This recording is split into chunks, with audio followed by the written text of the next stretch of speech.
네, 202페이지입니다. 매매에 관한 내용이 되겠습니다. 자, 이 매매는 법적 성질, 이 매매 가지고 연습하라고 설명드렸을 거예요. 네, 중요한 것은 계속 강조합니다. 그래서 매매할 때는 전전, 두 번째는 양약, 네, 무무, 출출 해놓고 연습을 하시면 됩니다. 그래서 자, 민법 전에 있으니까 네, 전형 계약이다. 맞죠? 자, 시험에 이렇게 나옵니다. 비전형 계약이 아니다. 이 말도 같은 얘기죠? 네, 이게 뭐죠? 낙성 계약이다. 자, 반대말 요물 계약이 아니다. 다 같은 얘기죠? 자, 쌍무 편무죠? 쌍무 계약이다. 맞죠? 네, 그러면 편무 계약이 아니다. 같은 얘기죠? 네, 유상 계약이다. 그러면 매매는 무상 계약이 아니다. 그래서 여러분들이 이 네 단계를 자꾸 연습하라 그런 얘기예요. 공부하는 방법은 양을 자꾸 플러스 시키면 안 되고요. 양을 자꾸 줄여가는 것이 나중에 객관식 시험의 포인트입니다. 외우는 사람들은 자꾸 양이 줄어들지 않습니다. 계속 늘어납니다.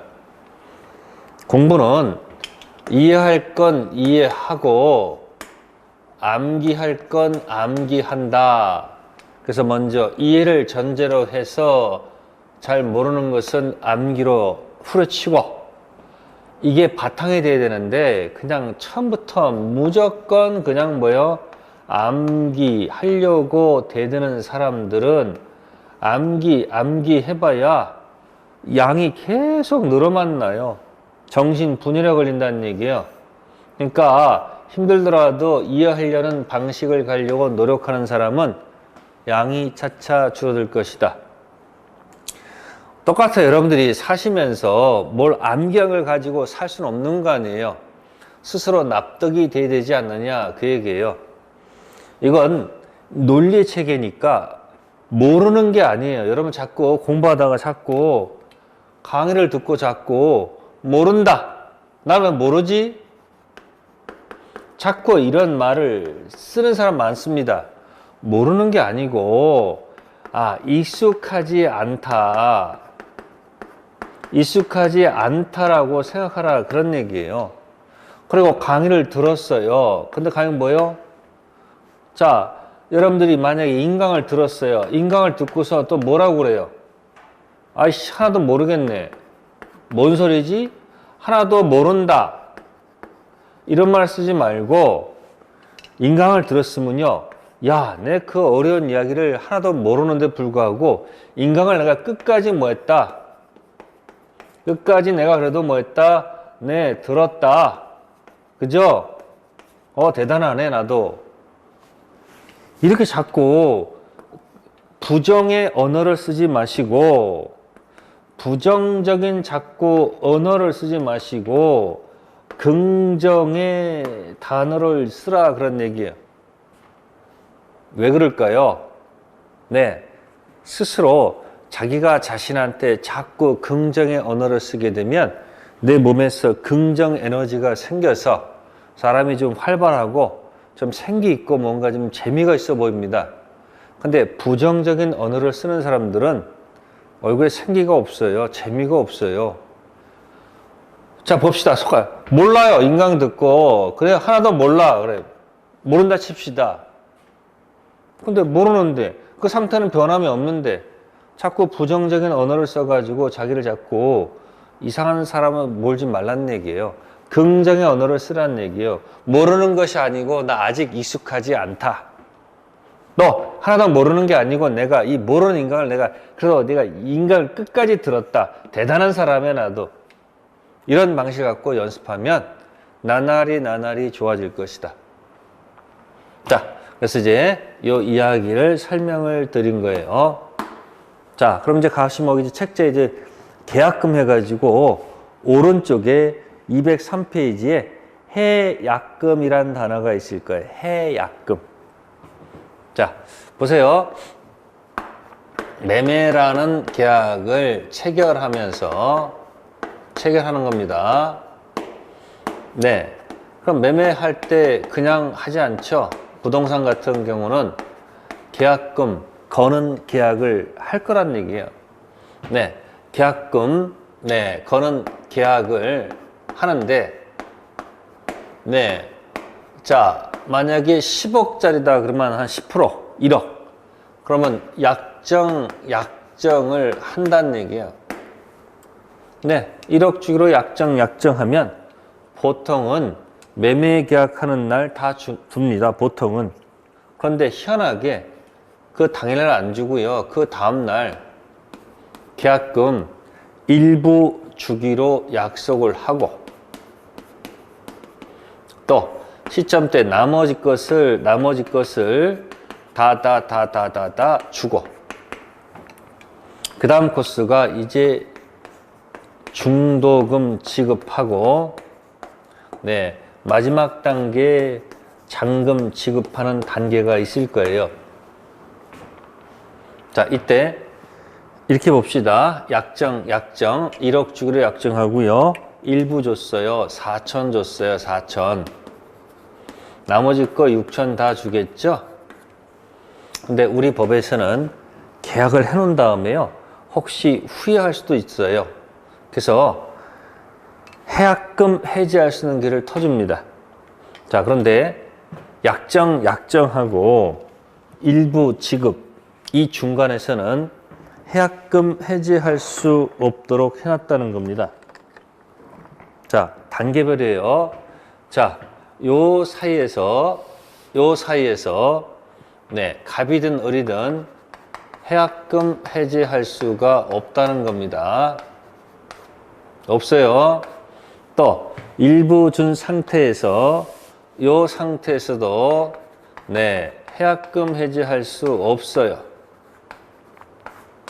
반드시 다다다다다다다다다다다 준 다음에 중도금 지급 전 여기서만 해약금 해지할 수 있도록 했다는 것이 판례 태도입니다. 자, 갑이든 이 사이에서 서로 할 수 없고요. 서로 할 수 없어요. 여기서만 다 할 수 있습니다. 그러니까 해약금 해제를 아무 때나 하는 것이 아니고 여기 중도금 지급 네, 이걸 법조문에서는 이행의 착수라고 되어 있습니다. 이행의 착수. 그리고 다다다다다다다다다다 준 다음 요 사이에서만 해약금 해지할 수 있습니다. 그래서 갑은 네, 1억 받은 것에다가 플러스 1억을 네, 실제로 제공하고 해약금 해지할 수 있고요. 을이 하고 싶으면 네, 을은 지급한 1억을 포기하겠다 해서 해약금 해지할 수 있습니다. 요 사이에서는 할 수가 없습니다. 네, 이런 것을 두고서 이 계약금 거는 계약은 약정했을 때 계약이 성립하지 않고요. 일부 지급했을 때도 성립하지 않고요. 실제로 다다다다다다다 줘야지 주는 계약이 성립한다라고 되어 있습니다. 그래서 계약은 이렇게 실제로 뭘 줘야지 계약이 이루어지는 네, 요물 계약이다라고 표현하는 거예요. 무슨 계약이다? 요물 계약. 지금 보세요. 매매 계약이 민법 전에 있으니까 전형 계약이고 계약금 계약이 비전형 계약이고요. 매매 계약은 약정 이루어지는 낙성 계약이고요. 계약금 계약은 이렇게 실제로 다다다다다다다 줘야지 이루어지는 네, 요물 계약이다 이렇게 표현합니다. 그리고 매매 계약이 주된 계약이면 계약금 계약은 종된 계약이다. 따라서 주된 계약이 만약에 꽝하면, 꽝치면 종된 계약도 꽝입니다. 꽝이면 뭐다? 꽝. 그런 의미가 있습니다. 그리고 종된 계약이지만 이 주된 계약과 반드시 동시성이 요구되지는 않는다. 요구되지 않는다. 그러니까 별개로 해도 좋다. 그런 얘기. 주정 관계에 있다더라도 꼭 동시에 할 필요는 없다는 거. 네, 그래서 해약금 해지 시기는 실제로 다다다다다다다 줘야지 계약이 이루어진다. 네, 이게 바로 무슨 계약이에요? 요물 계약이다. 그런 얘기예요. 네, 이게 판례 태도라는 거 기억하셔야 돼요. 네, 그래서 해약금 해제 반드시 나온다는 거 기억하시고요. 네, 565조 한번 읽어보시고요. 자, 다음 페이지에 효력에 보시면 매도인은 재산권 이전할 의무가 있고요. 매수인은 당연히 대금 지급 의무가 있을 겁니다. 거기 과실 가지고 나와 있어요. 과실은 인도 전까지는 매도인 것. 과실, 다른 건 아닙니다. 원물. 원물에서 과실이 있다. 그래서 기준은 인도입니다. 그래서 목적물을 인도 전까지는 아무래도 대금을 다 안 냈겠죠. 그래서 과실은 누가 가지고 간다? 네, 매수인이 아니고 매도인 것. 그러면 인도 후는 누구 거다? 네, 과실은 매수인 것이다. 기준 잡으시고요. 단 인도 전이라도 만약에 매수인이 대금을 다 완납했다면 이때는 과실은 네, 매도인 게 아니고 누구 거다? 매수인 것이다. 네, 그게 판례 태도. 네, 과실 가지고 설명드렸고요. 자, 그 다음에 이제 매도인의 담보 책임이 있어요. 자, 담보 책임 아까 네, 유상 무상에서 온다고 얘기했어요. 유상 계약이 뭐라고 했습니까? 네, 매도인도 줘야 되겠죠. 채무 이행. 두 가지가 옵니다. 권리가 출현이 되고 또 물건도 출현을 하겠죠. 그럼 매수인은 뭘 출현합니까? 주는 게 네, 대금을 출현할 거 아니냐는 얘기예요. 권리 출현, 물건 출현, 대금 출현. 그럼 대금 출현은 퍼펙트 100%인데 대금 출현은 100%인데 혹시 권리 출현에 문제가 있거나 물건 출현에 문제가 있으면 당연히 어른 갑한테 책임지라고 공격할 거 아니에요. 자, 이걸 뭐라 한다? 네, 매도인의 무슨 책임? 네, 자기가 판 권리나 물건에 대해서 책임을 져라. 이게 매도인의 무슨 책임? 담보 책임이다. 그런 얘기예요. 네, 그럼 이 담보 책임은 서로 특약을 맺어서 한 것이 아닙니다. 특약을 정한 책임이 아니고 당연히 법률 규정에 의해서 당연히 책임을 져야 되고요. 또 매도인이 고의 과실, 즉 과실이 있을 때, 유과실이 있을 때 책임지는 것이 아니고 무과실로 책임을 져야 되지 않느냐 이 얘기예요. 그래서 매도인의 담보 책임 무슨 책임? 법정 무과실 책임이다. 그런 얘기예요. 네, 두 가지를 꼭 좀 기억하시면 돼요. 다른 거 신경 쓰지 마세요. 그리고 담보 책임은 크게 두 가지로 나눈다는 거. 나중에 권리의 하자가 있거나 네, 물건에 하자가 있을 때 두 가지 담보 책임으로 나눠서 공부할 겁니다. 네, 유상무상에 하는 얘기고요. 자, 네 번째는 환매라는 단어가 있네요. 환매. 다시 돌아올 환자입니다. 어렵게 생각하지 마세요. 갑이 있고요. 을하고 네, 매매를 한다. 자, 그러면 갑은 토지를 파는 사람 입장에 토지. 그럼 이쪽은 이제 뭘 줘야 됩니까? 네, 돈을 줘야 되겠죠. 대금. 그죠? 자, 한 바퀴 돌려볼까요? 갑이 토지를 을한테 팝니다. 그러면 토지가 일로 오겠죠. 그죠? 자, 그 다음에 을은 돈을 줘야 되겠죠. 돈. 그럼 돈이 여기 오겠죠. 올 거 아닙니까? 이렇게. 자, 이렇게 해서 토지가 일정 기간 머무릅니다. 머무르겠죠. 그러면 돈도 일정 기간 머무를 거란 얘기예요. 이렇게.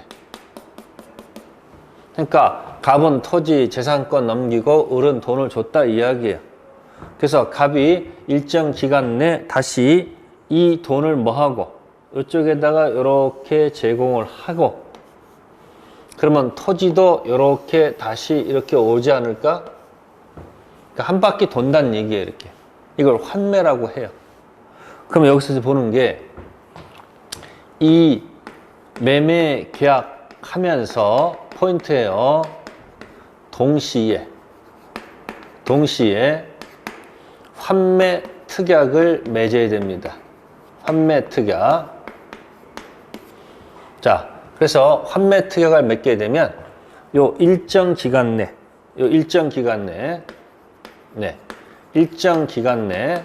자, 이 대금, 환매 대금을 제공하고, 그죠? 제공하고 환매권을 행사해서 다시 돌려받는다 그 얘기예요. 그럼 여기서 이제 포인트는 동시성이 요구가 된다는 거. 무슨 성? 동시성이 꼭 요구가 된다는 거. 네, 이 일정 기간은 환매 기간이라고 표현합니다. 환매 기간. 그래서 부동산 있고 동산이 있으면 부동산은 5년을 넘지 않는 범위 내미 동산은 3년 넘지 않는 범위 내에서 정할 수 있고요. 자, 요거는 특징. 한 번 정했으면 연장할 수 없다. 연장 불가라는 거. 한 번 정하면 연장할 수 없다. 그 다음에 환매 대금은 자, 을이 지출한 매매 대금 플러스 매매 비용입니다. 부수인 것입니다. 요 두 가지가 환매 대금. 그리고 이 토지에서 나오는 차임, 이게 이제 원물, 차임은 과실이 되겠죠. 토지를 제3자한테 이렇게 하는 거 있고요. 돈을 갖다가 빌려주게 되면 이 대금에 이자가 있을 것이다. 그런 얘기예요. 그래서 원물 과실과 대금에 이자가 있으면 이것까지 계산하면 복잡해요. 그러니까 이 두 가지는 퉁퉁 치자. 두 가지는 따로따로 계산하지 말고 퉁퉁 치자. 과실하고 이자는 상호 계산하는 것으로 봅니다. 그래서 이 환매 대금에 이자가 포함되지 않는다는 것. 그리고 하나 조심할 것. 이 환매 대금은 당사자 특약에 의해서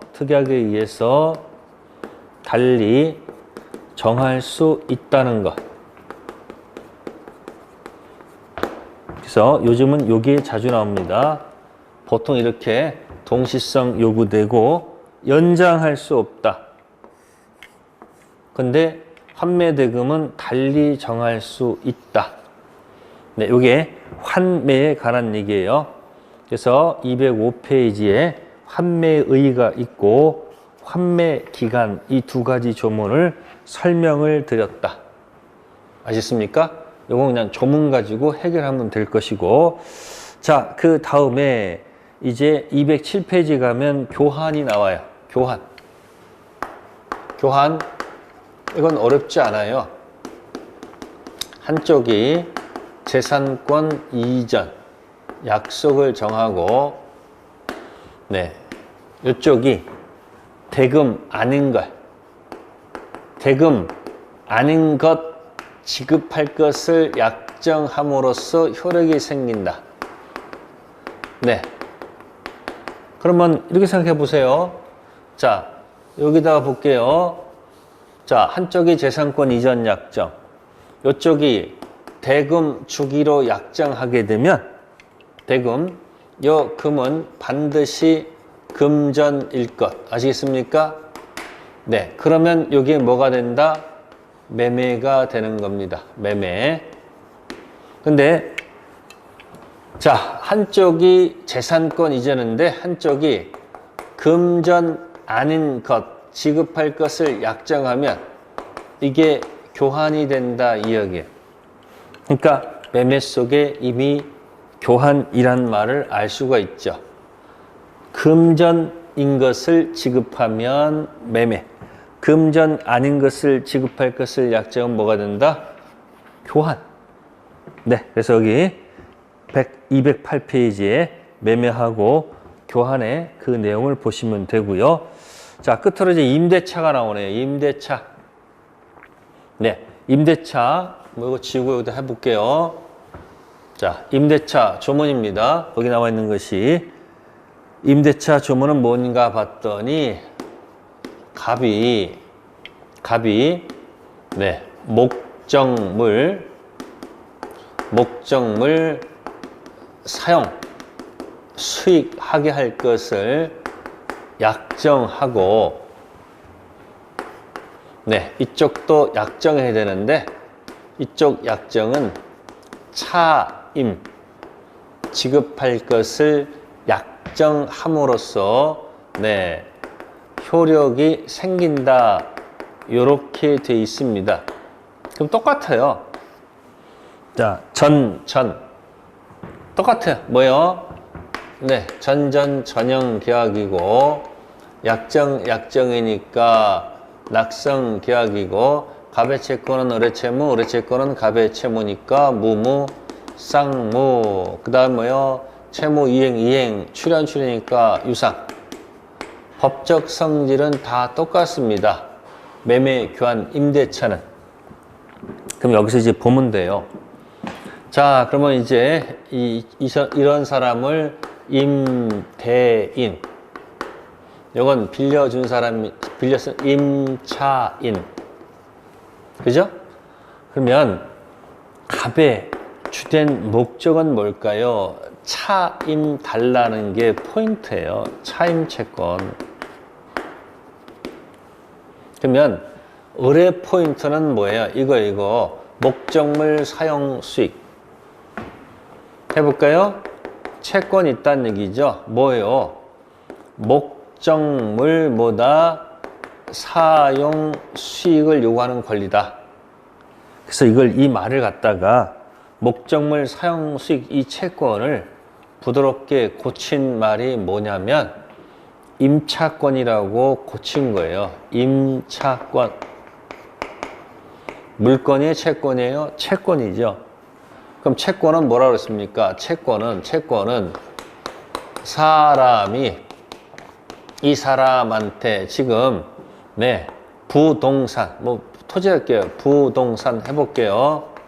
부동산의 사용 수익을 청구하는 권리다. 그러니까 지금 을이 갑한테 부동산 사용 수익을 청구하는 권리잖아요. 그러니까 이쪽은 차임 받는 게 주된 목적이고 이쪽은 사용 수익을 요구하는 것이 목적이다. 그런 얘기예요.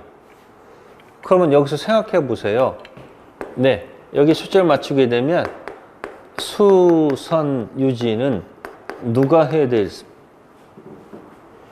네, 주인이 해야 될까요? 빌려 쓰는 사람이 해야 될까요? 네, 을이 하는 게 아니고요. 주인이 해야 돼요. 수선 유지에 들어가는 비용이 뭐냐면 필요비예요. 그러니까 을이 필요비를 만약에 지출했으면 을이 지출할 의무가 없는데 지출했으면 필요비를 갑한테 돌려달라고 해야 되는 거 당연한 거죠. 또 계량비용, 유익비를 지출했어요. 그럼 당연히 유익비도 상환을 요구해야 되겠죠.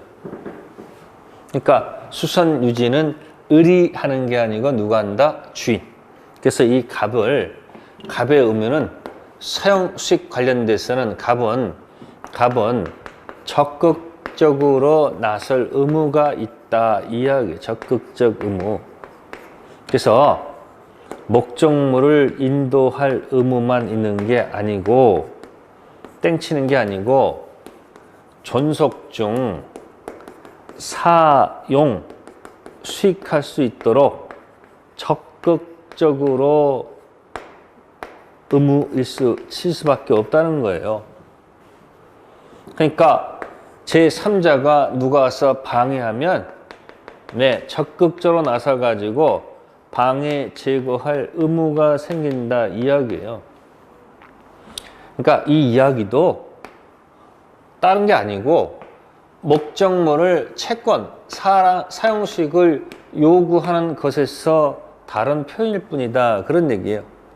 그래서 필요비, 유익비 이것을 이제 비용 상환 청구권이다 이렇게 표현합니다. 비용 상환 청구권이 있다는 거죠. 그래서 이 임차인의 3대 권리가 시험 문제 주로 포인트예요. 3대 권리. 그래서 비용을 내놔라.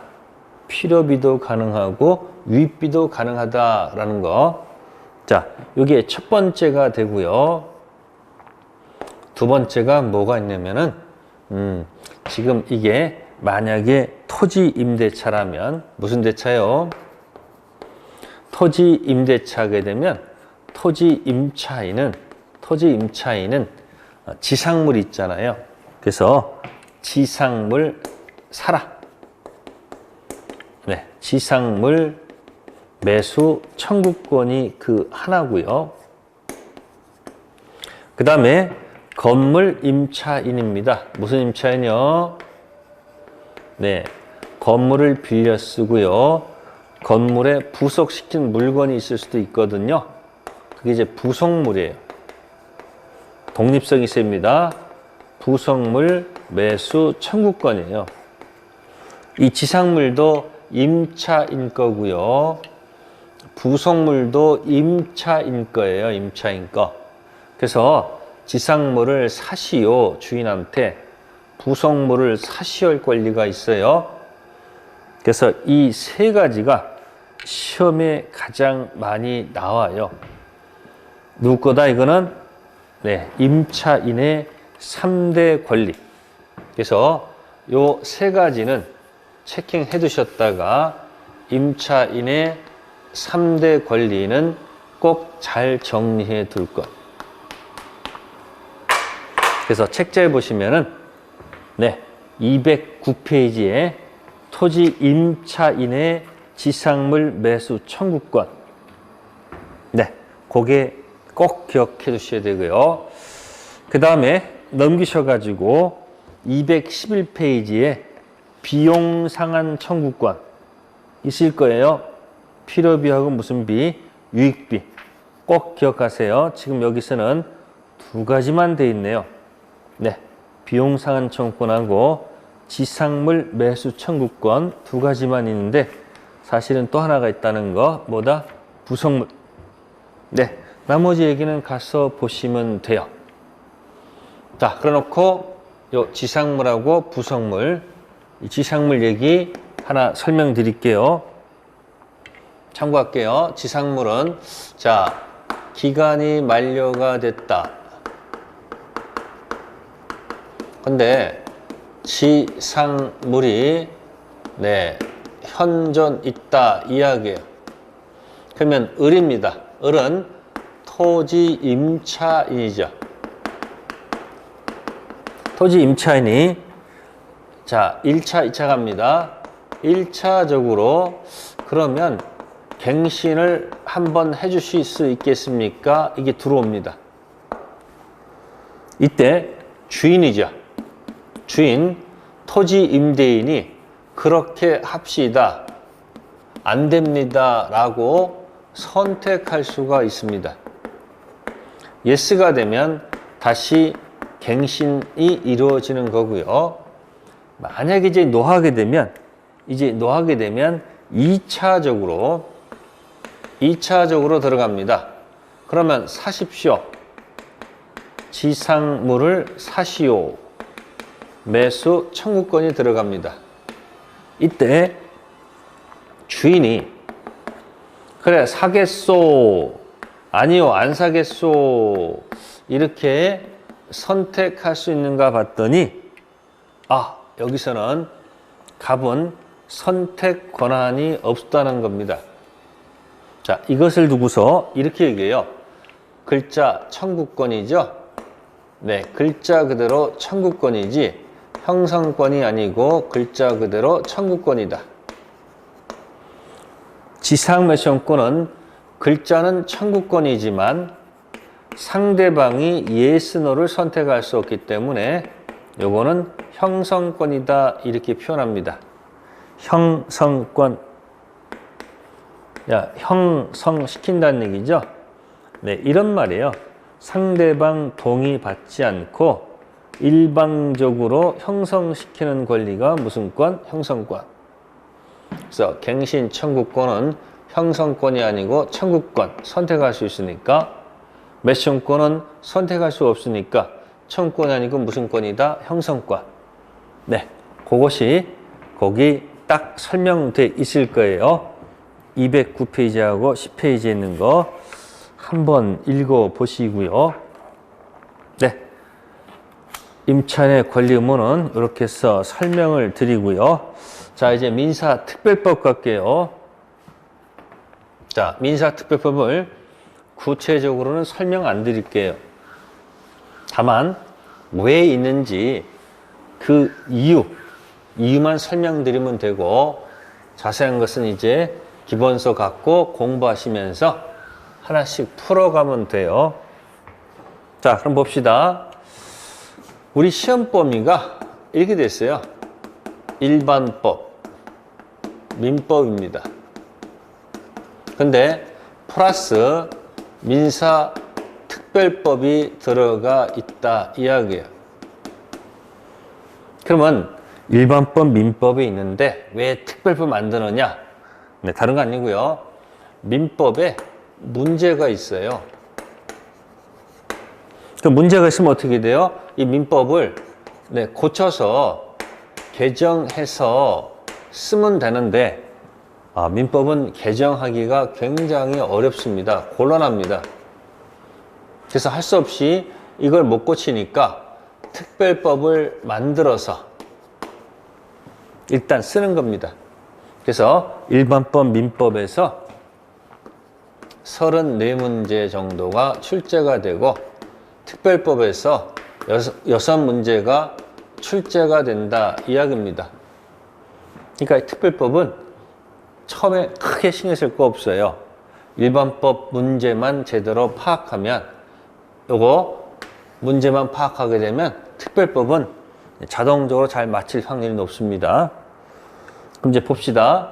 그럼 제일 먼저 있는 것이 이제 주택임대차예요. 자, 일반법, 민법, 임대차가 있는데 임대차에 문제가 있다 이야기예요.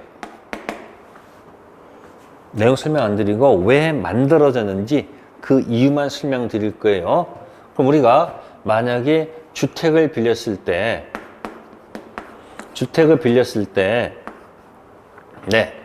물건 형태로 빌려 쓰는 방식이 있고 채권 형태로 빌려 쓰는 방식이 있다. 자, 물건 형식은 전세권이라는 것이 있어요. 전세권. 채권 형태는 임대차. 방금 전에 봤던 거 있었죠? 임대차. 그래서 이 임차인이 이한테 요구하는 권리를 임차권이라고 표현을 해요.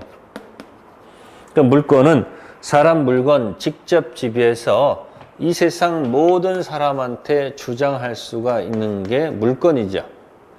따라서 전세권은 반드시 등기 사항이다 이런 얘기예요. 사람 물건 all 주장하려면 등기해야 된다. 채권은 only죠. only. 당사자 문제니까 알릴 필요 없으니까 이 임차권은 등기를 안 해줄 것이다. 그런 얘기예요. 등기는 족보라고 생각하세요. 족보.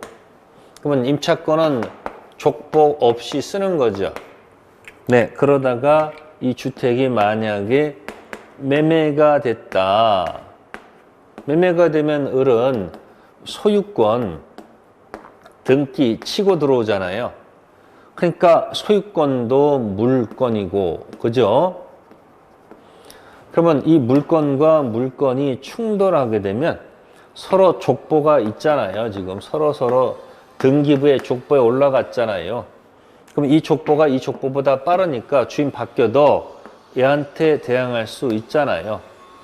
이쪽 저쪽 올 주장할 수 있다 이야기예요. 근데 여긴 족보가 없고 족보 들어왔잖아요. 그러니까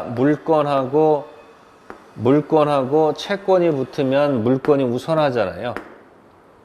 족보가 없으니까 얘한테는 대항할 수가 없다 이야기예요. 그러니까 이 B는 주인 바뀌면 아웃된다 이야기예요. 그러니까 이 아웃되는 사람을 아웃되지 않도록 보호를 해야 될 거 아니에요. 그러니까 등기된 전세권 빌려주면 좋은데 주인들은 이걸 원하지 않는단 말이에요. 주인들은 이걸 원한단 말이에요.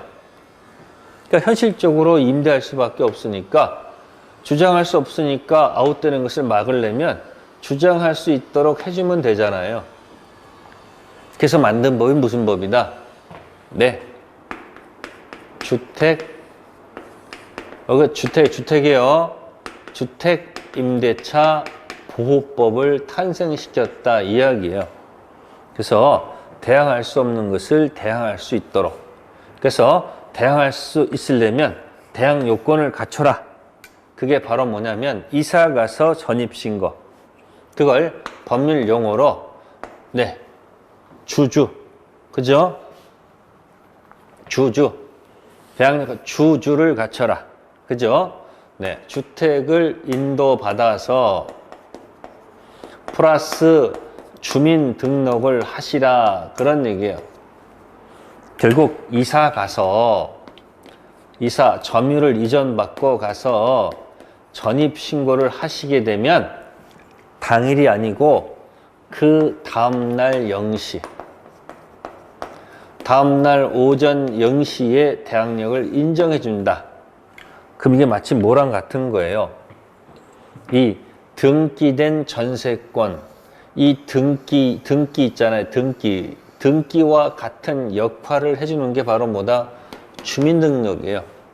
그래서 다음날 오전 0시에 대항력 갖췄으니까 대항력 갖춘 다음에 주인 바뀌면 대항할 수가 있지 않느냐 이야기예요. 그래서 만든 무슨 법? 주택임대차 보호법. 그 다음에 이거 시행하다가 이제 상가 임차인들도 우리도 보여달라. 그래서 무슨 법이 만들어진다? 네, 상가 임대차 보호법이 탄생이 되는 거예요.